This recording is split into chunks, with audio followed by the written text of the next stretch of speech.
प्रदेश कार्य समिति की बैठक हो रही है। मुख्यमंत्री योगी आदित्यनाथ संबोधित कर रहे हैं। सीधे लिए चलते हैं। हम सब मिले थे।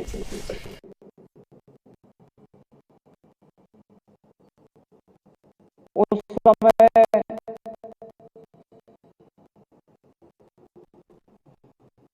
हम लोग प्रदेश में नई सरकार के गठन के एक नए उत्साह के साथ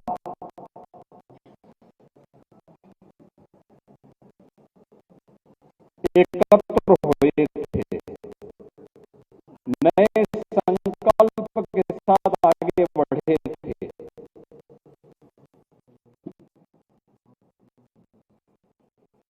आदरणीय प्रधानमंत्री मोदी जी के नेतृत्व में,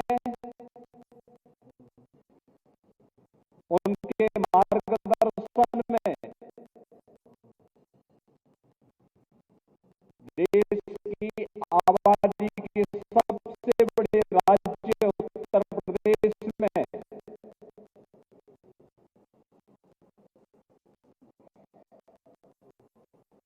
पहली बार कोई सरकार 5 वर्ष का कार्यकाल पूरा करने के उपरांत फिर से 2/3 बहुमत के साथ गठित हुई। यह भारतीय जनता पार्टी जैसे दुनिया के सबसे बड़े राजनीतिक दल के कार्यकर्ताओं के उत्साह और उमंग को स्वाभाविक रूप से आगे बढ़ाने और से प्रेरित और उपस्थित भाइयों बहनों,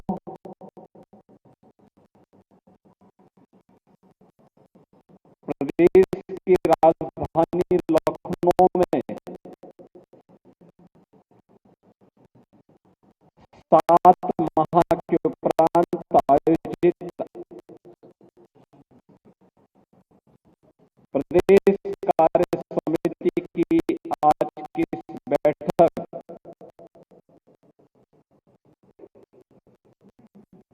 के उद्घाटन सत्र में मैं आप सबका हृदय से अभिनंदन करता हूं।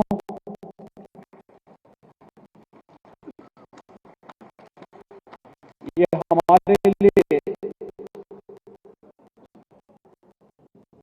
अत्यंत उत्साह और उमंग का क्षण है।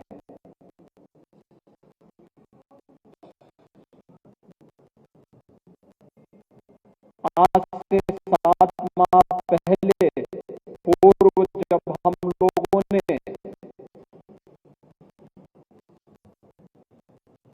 मई 2022 में भारतीय जनता पार्टी की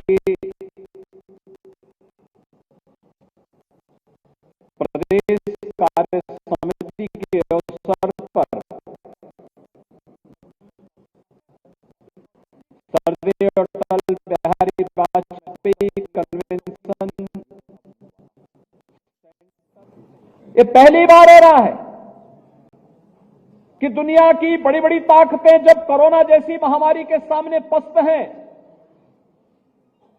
तब सबसे तीव्र अर्थव्यवस्था के रूप में भारत लोकतांत्रिक मूल्यों का संरक्षण करते हुए आगे बढ़ रहा है। दुनिया कौतूहल और आश्चर्य की निगाहों से देख रही है।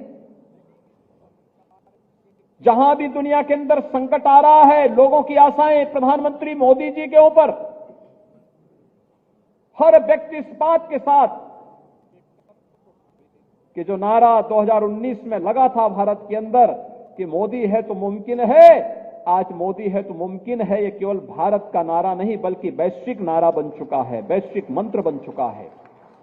और वैश्विक मंत्र को आज लोगों ने अंगीकार किया है। G20 की अध्यक्षता उसका एक उदाहरण हम सबके सामने है। भाइयों बहनों, हम सबको भी हम आभारी हैं प्रधानमंत्री मोदी जी के, जिन्होंने G20 के इस आयोजन के साथ प्रत्येक भारतवासी को भी जोड़ने का कार्य किया है। उत्तर प्रदेश के 4 शहर लखनऊ, वाराणसी, आगरा और गौतम बुद्ध नगर, ये 4 जनपदों में G20 से संबंधित 11 समिट होने हैं। G20 दुनिया के वे 20 बड़े देश हैं, जिन 20 देशों में दुनिया की 60% आबादी निवास करती है। 75% ट्रेड पर जिनका अधिकार है, दुनिया के 85% जीडीपी पर जिनका अधिकार है, और इनोवेशन, रिसर्च और पेटेंट में दुनिया के 90% पेटेंट पर जिनका अधिकार है, वे दुनिया के 20 बड़े देशों की G20 की अध्यक्षता का अवसर भारत के पास है। प्रधानमंत्री मोदी जी के नेतृत्व में G20 इस दौरान दुनिया के अंदर वैश्विक समृद्धि, लोक कल्याण और मानवता के कल्याण के मार्ग को प्रशस्त करने जा रही है। और भारत को यह अवसर प्राप्त हुआ है, भारत को अपनी सामर्थ्य दुनिया के सामने प्रस्तुत करने का अवसर प्राप्त हो रहा है। और इस अवसर पर उत्तर प्रदेश जैसे राज्य को भी G20 समिट के साथ जुड़ने का अवसर प्राप्त होगा, यह हम सबके लिए सौभाग्य की बात है। भाइयों बहनों, उत्तर प्रदेश जैसे राज्य में हम सब ने जन्म लिया है। उत्तर प्रदेश को अपनी कर्म साधना की भूमि के रूप में हम सब ने चुना है। हम सबका सौभाग्य है कि देश की संसद में आदरणीय प्रधानमंत्री जी उत्तर प्रदेश से प्रतिनिधित्व करते हैं। ये हम सबका सौभाग्य है। देश के रक्षा मंत्री उत्तर प्रदेश से देश की संसद में प्रतिनिधित्व करते हैं। हमारे तमाम केंद्रीय मंत्रीगण जो उत्तर प्रदेश से देश की संसद में प्रतिनिधित्व करते हैं। उत्तर प्रदेश, इसकी सामर्थ्य और उत्तर प्रदेश के अंदर असीम संभावनाएं, ये हम सबकी उपलब्धि है। याद करिए, आजादी के अमृत महोत्सव के मुख्य आयोजन में प्रधानमंत्री मोदी जी ने पूरे देशवासियों का आह्वान करते हुए पूरे देशवासियों को एक संकल्प दिलाया था और कहा था कि आजादी का अमृत महोत्सव वर्ष तो हम मना रहे हैं, लेकिन जब ये देश अपनी आजादी का शताब्दी महोत्सव मनाएगा, तब तक की एक व्यापक कार्य योजना को बना करके अमृत काल की इस व्यापक कार्य योजना के साथ हम कार्य करें। ये 25 वर्ष की अमृत काल की कार्य योजना क्या होनी चाहिए, उसके लिए उन्होंने 5 प्रण की याद दिलाई थी। 5 प्रण। गुलामी की सर्वथा समाप्त करना, गुलामी को सर्वथा समाप्त करना, विरासत का सम्मान करना, अपनी विरासत पर गौरव की अनुभूति हमारी होनी चाहिए। हम उन रूढ़िगत परंपराओं को जो गुलामी के कालखंड में हमें जाति, मत, मजहब, क्षेत्र, भाषा के आधार पर बांट चुकी है, उसको पूरी तरह समाप्त करेंगे। लेकिन साथ साथ भारत की विरासत का सम्मान भी देंगे। अमृत महोत्सव वर्ष में आपने देखा होगा, देश की आजादी के लिए जिन अमर बलिदानियों ने अपना सर्वस्व न्यौछावर किया था, उन अमर बलिदानियों को ज्ञात और अज्ञात स्वतंत्रता संग्राम सेनानियों के प्रति किस प्रकार का भाव प्रदर्शित करने का अवसर प्राप्त हुआ था। उनके स्मारक बनाए गए, उनकी जीवनी पर लिखा गया, गांव गांव में, स्कूल स्कूल में कार्यक्रम चले, गांव में एक स्वस्थ प्रतिस्पर्धा ने जन्म लिया और हर घर पे तिरंगा लहराता हुआ दिखाई दिया। विरासत का सम्मान यह भी है और विरासत का सम्मान वह भी है जो वैश्विक मंच पर आज 21 जून की तिथि विश्व योग दिवस के रूप में होती है। प्रयागराज का कुंभ दुनिया के सांस्कृतिक धरोहर के रूप में, अमूर्त सांस्कृतिक धरोहर के रूप में प्रयागराज कुंभ को मान्यता मिलती है। काशी में काशी विश्वनाथ धाम जो दुनिया की सबसे प्राचीन नगरी है, पूरी दुनिया को अपनी ओर आकर्षित करती है। विरासत का सम्मान करने का मतलब यही है कि आज पूरी दुनिया काशी की तरफ आकर्षित हुई है। 500 वर्षों के बाद अयोध्या में भगवान राम के भव्य मंदिर के निर्माण का मार्ग प्रशस्त हो जाना, ये विरासत का सम्मान है और हम सब गौरवशाली हैं कि विरासत का सम्मान करते हुए हम कार्यक्रमों को लेकर के आगे बढ़ रहे हैं। ये जो परंपराएं हैं, उन परंपराओं का अंगीकार करते हुए हम आगे बढ़ रहे हैं। विकसित भारत के निर्माण के लिए कार्य करना, क्या कुछ संकल्प हमारा हो सकता अपने देश के लिए? अकेले भारतीय जनता पार्टी एकमात्र पार्टी है जो कहती है नेशन फर्स्ट, देश पहले, दल का हित उसके बाद, मेरा हित सबसे पीछे। अकेले भारतीय जनता पार्टी है। भाइयों बहनों, विकसित भारत का निर्माण करना और सबको साथ लेकर के चलना। आपने देखा होगा ये केवल नारे नहीं बल्कि वास्तविकता है। विगत 8 वर्ष के अंदर देश ने, विगत 5.5 पौने 6 वर्ष के अंदर प्रदेश ने जो यात्रा प्रारंभ की है, अपने संस्थापकों,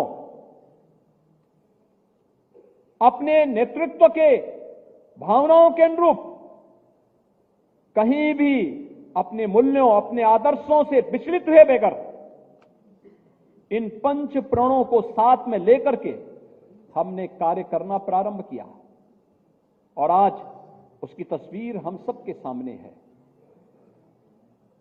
मुझे याद है 1998 में मुझे गोरखपुर से सांसद के रूप में जनता की सेवा करने का अवसर प्राप्त हुआ था। 1999 में मेरे सामने एक प्रश्न आया था और वो आया था कि दिमागी बुखार से गोरखपुर और उसके आसपास के जनपदों में मौतें हो रही हैं। बाद में मैंने इस पे कार्य करना प्रारंभ किया तो पता लगा कि ये तो प्रदेश की 38 जनपदों में बीमारी फैली हुई है। 40 वर्ष में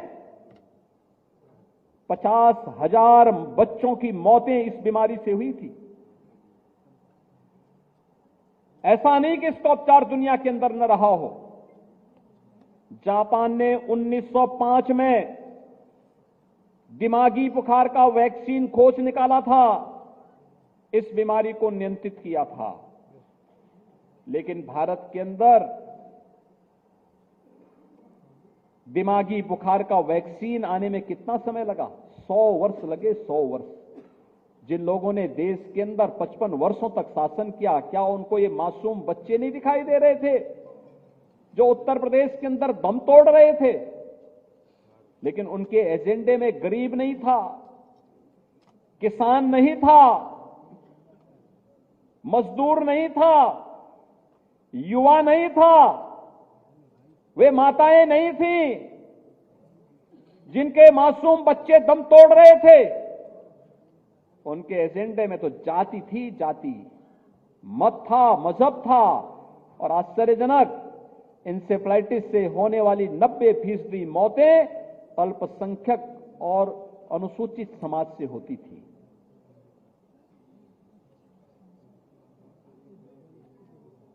दो 2006 में जब श्रद्धेय अटल बिहारी वाजपेयी जी की सरकार 98 से 2004 के बीच में थी, 2004 में जब हम लोगों ने प्रयास किया वैक्सीन मंगाने का, तब पहली खेप 2005 में आई और फिर 2005 में आने के बाद फिर वैक्सीनेशन का कार्यक्रम प्रारंभ होता है। लेकिन भाइयों बहनों, आज प्रदेश में भारतीय जनता पार्टी की सरकार आने के बाद आदरणीय प्रधानमंत्री जी के मार्गदर्शन में प्रदेश 1 डिस्ट्रिक्ट 1 मेडिकल कॉलेज की तरफ भी बढ़ रहा है, लेकिन साथ साथ इंसेफ्लाइटिस से होने वाली मौत को 95% नियंत्रित करने में भी सफलता प्राप्त कर ली गई है। अब कोई मासूम दिमागी बुखार से असमय दम नहीं तोड़ेगा, एक पुख्ता व्यवस्था कर दी गई है। लेकिन उस वैक्सीन को आने में 100 साल से अधिक समय लगे। लेकिन इस सदी की सबसे बड़ी महामारी के दौरान पूरी दुनिया पस्त थी, लोगों की समझ ही में नहीं आ रहा था, लेकिन प्रधानमंत्री मोदी जी के नेतृत्व में भारत ने दुनिया के 2 सबसे प्रभावी वैक्सीन बनाने में सफलता प्राप्त की, वह भी मात्र 9 महीने के अंदर। और भारत 220 करोड़ वैक्सीन की फ्री डोजेज अब तक अपने नागरिकों को दे चुका है और दुनिया के भी दर्जनों देशों को वैक्सीन मैत्री के रूप में वैक्सीन फ्री में उपलब्ध करा चुका है। यह है भारत का सामर्थ्य। किसी भी महामारी का अब तक का तो सबसे सेटबैक रहा है, वो क्या था? वो ये था कि वैक्सीन नहीं होती थी। स्पेनिश फ्लू के सबसे अधिक मौतें भारत के अंदर हुई थी। उस समय का अनुमान है कि जब स्पेनिश फ्लू आया था, दुनिया के अंदर 2.5 करोड़ से अधिक मौतें हुई थी, उनमें से ज्यादातर मौतें भारत के अंदर हुई थी। भारत तब गुलाम था। जो लोग बीमारी से मर सकते थे, गांव के गांव साफ हो गए। लेकिन भाइयों बहनों, जो बीमारी से मर सकते थे बीमारी से मरे, शेष लोग भूखमरी से मरे। कोरोना कालखंड में आपने देखा होगा, डबल इंजन की सरकार थी तो राशन का डबल डोज भी हर गरीब को, हर जरूरतमंद को प्रदेश के अंदर फ्री में उपलब्ध हो रहा था। देश के अंदर 80 करोड़ लोगों को, प्रदेश के अंदर 15 करोड़ लोगों को फ्री में राशन की सुविधा का लाभ। यह सरकार की संवेदना भी थी, अपने नागरिकों के प्रति उत्तरदायित्व भी था और उस उत्तरदायित्व का निर्वहन इस रूप में सरकार कर रही थी। आपने देखा होगा विगत 8 वर्ष के अंदर केंद्र में मोदी जी के नेतृत्व में जो सरकार कार्य करना प्रारंभ की, एक भी योजना किसी व्यक्ति, किसी जाति, किसी मजहब, किसी क्षेत्र, किसी भाषा को ध्यान में रख करके नहीं, बल्कि पंडित दीनदयाल उपाध्याय जी के अंत्योदय की उस मंत्र को अंगीकार करते हुए गांव, गरीब, किसान, नौजवान, महिलाएं, समाज के प्रत्येक तबके को ध्यान में रख करके बनाई गई। समाज का प्रत्येक तबका उससे लाभान्वित हुआ।